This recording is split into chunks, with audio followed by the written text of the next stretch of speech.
carinhosamente aqui a todos os meus alunos de Direito Constitucional e até os outros das outras matérias que também, no caso, gostam de Direito Constitucional. Preparei esse vídeo aqui para falar a respeito da parte inicial da Constituição Federal, que são os princípios fundamentais, ou seja, os princípios que venham fundar o Estado. Artigo 1º, artigo 4º.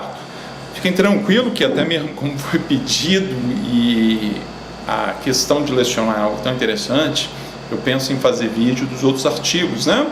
Até mesmo porque os artigos 1º ao 4º são artigos assim, onde a maioria das pessoas estudam por conta de seu início da Constituição Federal.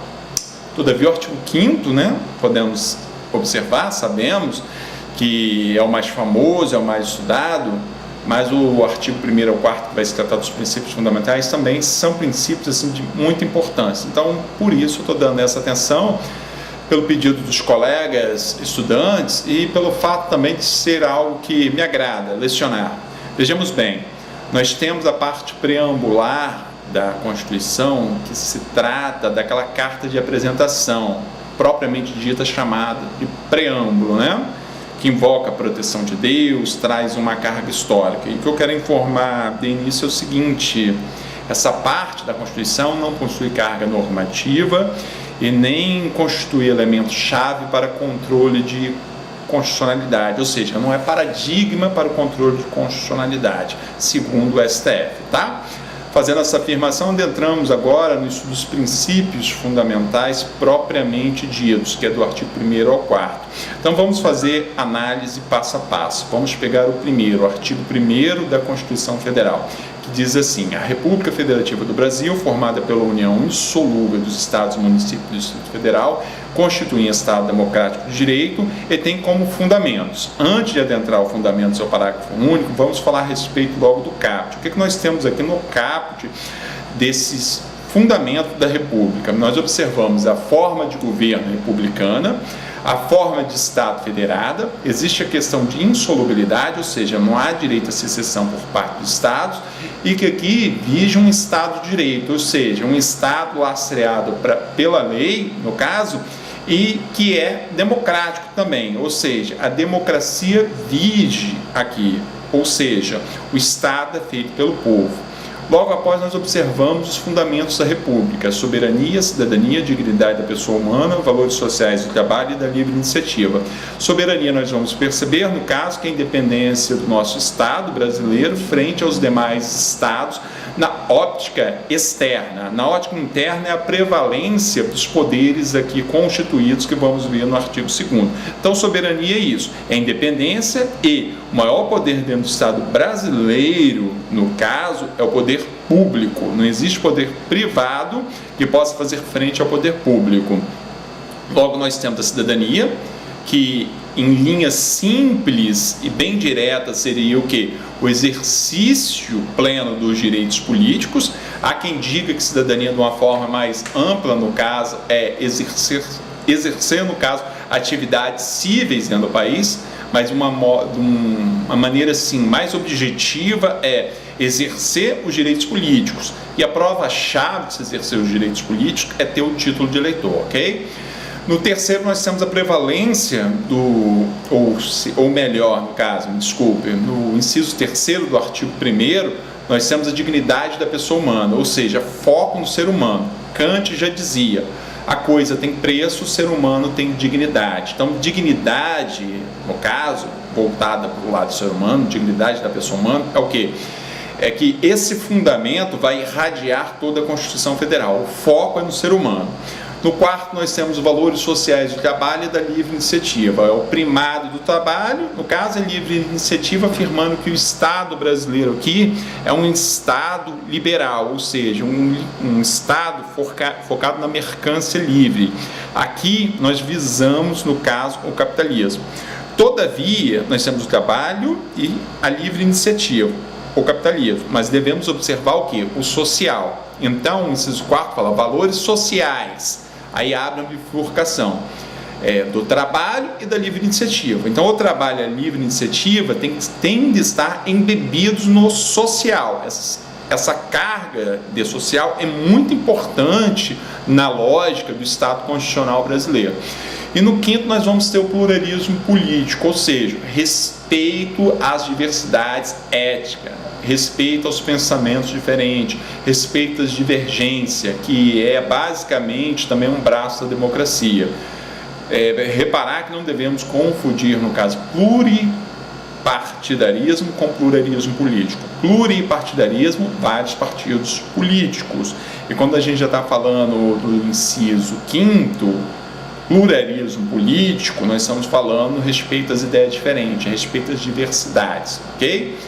E logo após esses 5 incisos, nós vamos ter o parágrafo único do artigo 1º, que vai falar que todo poder emana do povo, que o exerce por meio de representantes eleitos ou diretamente nos termos dessa Constituição. O que nós observamos aí é que, na verdade, o povo vai exercer o poder, ora de forma direta, há exemplo por iniciativa popular, referendo e plebiscito, ora de forma direta, através de representantes eleitos, tal como senador, governadores, prefeitos. Então são os cargos eletivos. Então essa é a análise do artigo 1º, no caso dos princípios fundamentais. Logo após nós temos o que? É o artigo 2º, que vai falar no caso dos poderes constituídos. Então são poderes da União, independentes e harmônicos entre si, o legislativo, o executivo e o judiciário. A análise aqui principal que devemos ter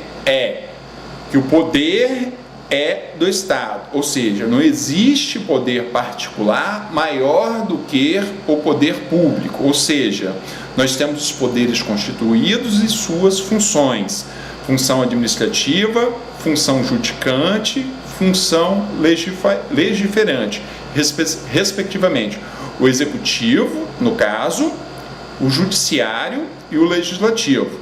Também devemos observar o seguinte, aqui, quando a gente está fazendo análise do artigo 2º, nós podemos observar que não há possibilidade da autotutela, salvo em casos específicos, tal como a legítima defesa, como desforço imediato na defesa da posse, consagrado no Código Civil, nós não podemos tutelar as nossas próprias vontades, ou seja, é o Estado que está à frente para o exercício legítimo da força, ok? Essa é a análise do artigo 2º. No artigo 3º, nós temos os princípios que, de certa forma, vão trazer um objeto de vontade para a República Federativa do Brasil. Então, ali nós observamos os objetivos republicanos, que nós temos no inciso 1º, construir uma sociedade livre, nós já temos a ideia de liberdade aí, justa, de justiça e solidária, ou seja, fraternidade, um direito fundamental de terceira geração. Então, nós temos aí o artigo 3º, inciso 1º, construir uma sociedade livre, justa e solidária. Já no inciso 2º, nós temos, no caso, aí garantir o desenvolvimento nacional. Observa também que é uma norma programática, que é voltada para o futuro. No inciso 3º, nós temos erradicar a pobreza e a marginalização. Dentro dos verbos do artigo 3º, é essa que se projeta por um fim, ou seja, pobreza e marginalização tem que acabar, até mesmo por uma ideia de desenvolvimento do Estado, por haver, assim, a necessidade de integrar mais pessoas voltadas no trabalho e contribuindo, mais o Estado tende a crescer. Então, no inciso 3º, nós temos que erradicar a pobreza, no caso, e a marginalização. Erradicar a pobreza, no caso, e a marginalização. E reduzir as desigualdades sociais e regionais. Até mesmo porque, quando a gente fala em reduzir, é reduzir essa distância que existe do miserável para aquele mais abastado. E a diferença entre regiões. As regiões mais desenvolvidas para aquelas menos desenvolvidas. E no inciso 4º do artigo 3º, o que nós vamos ter? Promover o bem de todos, sem preconceito de origem, sexo, raça, cor, idade ou quaisquer outras formas de discriminação.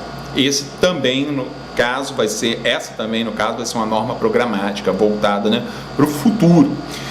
E por fim, dentro dos princípios fundamentais da República Federativa do Brasil, o que nós temos? Nós temos o artigo 4º, que vai falar dos princípios que regem a República Federativa do Brasil na seara internacional, que são eles: independência nacional, prevalência dos direitos humanos, autodeterminação dos povos, não intervenção, igualdade entre os estados, defesa da paz, resolução pacífica dos conflitos, repúdio ao terrorismo e ao racismo, cooperação entre os povos para o progresso da humanidade e concessão de asilo político. São 10. Então esses são o quê? São princípios que vão dar uma certa baliza para como o país vai tratar diplomaticamente os outros estados estrangeiros, ou seja, como o Brasil vai se entreter no caso com o mundo.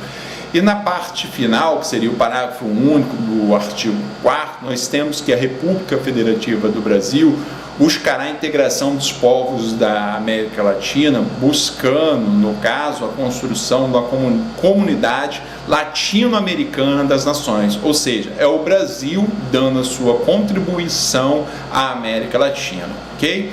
A importância desses 4 artigos, se você observar, é aquela ao qual vem o fundamento de existência do Estado brasileiro.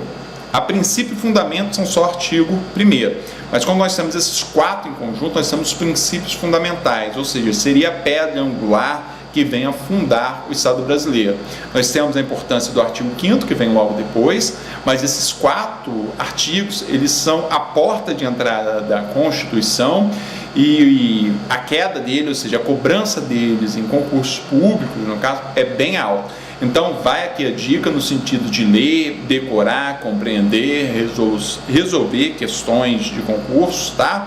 Porque a importância é vital. Eu muito obrigado, meus alunos, as pessoas que estão assistindo, valeu mesmo, até a próxima.